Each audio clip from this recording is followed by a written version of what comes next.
তো let's see আজকে কেমন গ্রিন স্ট্রিটের অবস্থা ঈদের আগে।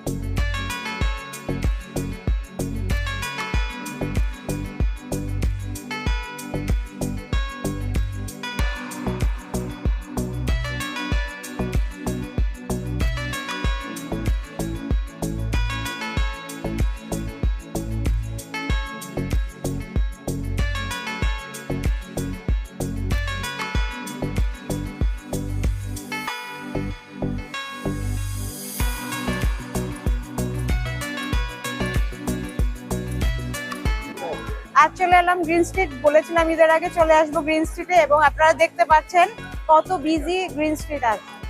মনে হচ্ছে জমে উঠেছে, এত ভিড় যে শপে যাওয়া আর বের হওয়ার জন্য খুবই কষ্ট করতে হচ্ছে। খুবই জমজমাট ঈদের বাজার, চারদিকে শুধু কাস্টমার।